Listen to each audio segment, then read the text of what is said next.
Making a vinyl record is more complicated than we thought. If you're in a hurry, here's the process in 20 seconds.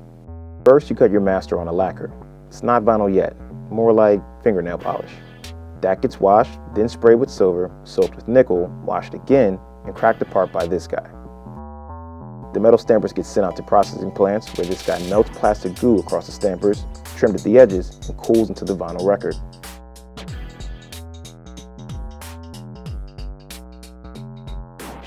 Why are we going through this crazy complicated process in the first place? Everything about the process is expensive. Yeah. Vinyl is like not convenient. It's not convenient at all. You don't need to buy that record. I'm allergic to this stuff. Yeah, man, I break out in hives. Making vinyl records is dangerous, it's bad for the environment, and aren't we past this? How did we get here? For years we made our music smaller. Records became the de facto listening medium in the 50s, but were slowly replaced by 8-tracks and cassettes in the late 60s.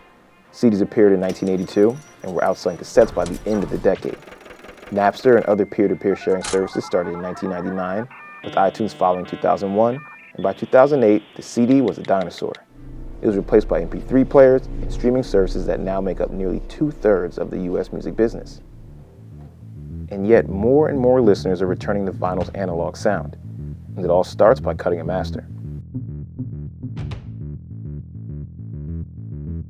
You only get traditional vinyl at the end, right? Like, which is basically plastic. Yeah. I'm dealing with these, what are called lacquers. You're dropping the cutter head at the outside diameter of the record at the beginning, and it doesn't lift up until the very end. I don't really feel the resurgence as much as, I don't know, maybe some people who do records for major labels, because they totally abandoned it for a while. Yeah. But for like a lot of underground independent stuff or medium-sized labels and stuff, it was kind of always churning. Getting a record pressed is totally a journey. Sometimes smooth, sometimes there's problems, because all the steps are all human steps, right?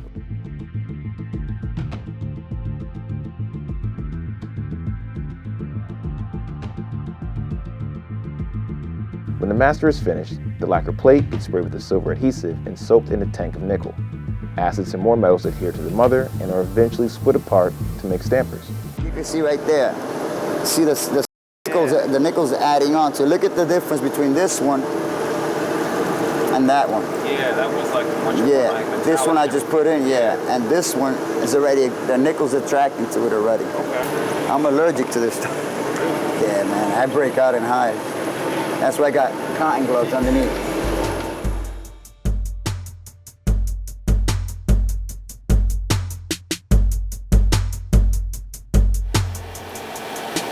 Let's close right now. We're gonna start grounding little by little.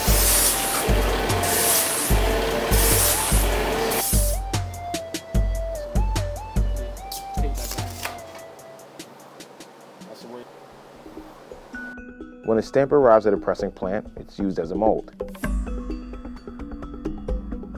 Plastic pellets are pressed and trimmed into a shape using machines like these.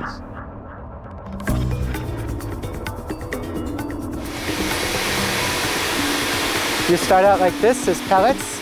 You take about 200 grams and you heat it up and then make this free form where you sandwich the labels on.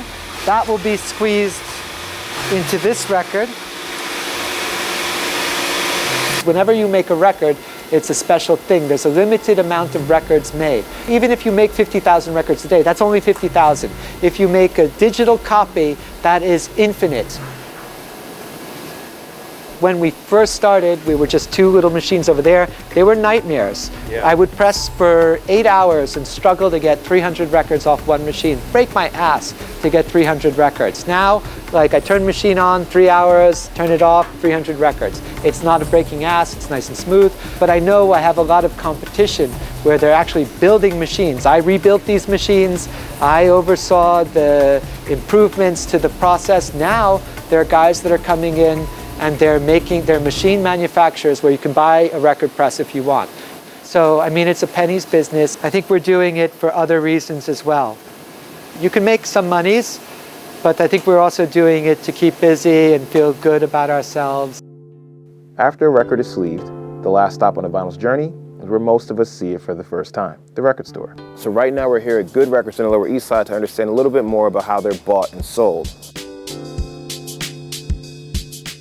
The shop opened in 2005. There was still a lot of vinyl DJs back then. And there was still a lot of music that you couldn't get digitally, so even if you were gonna play it digitally, you still had to rip it from the vinyl record. With some insight on the retail side, what would you classify this period that we're in right now? I would call it more of an expansion. It's still essentially a luxury purchase. And the future is bright.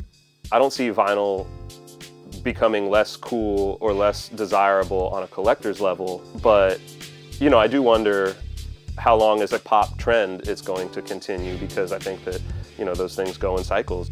So despite its complications, there's still real love for vinyls. Whether it's the sound quality or the ability to hold an artist's music in your hands, vinyl has found a new home in the modern music marketplace. What was once old is new again, and the sound has never been better.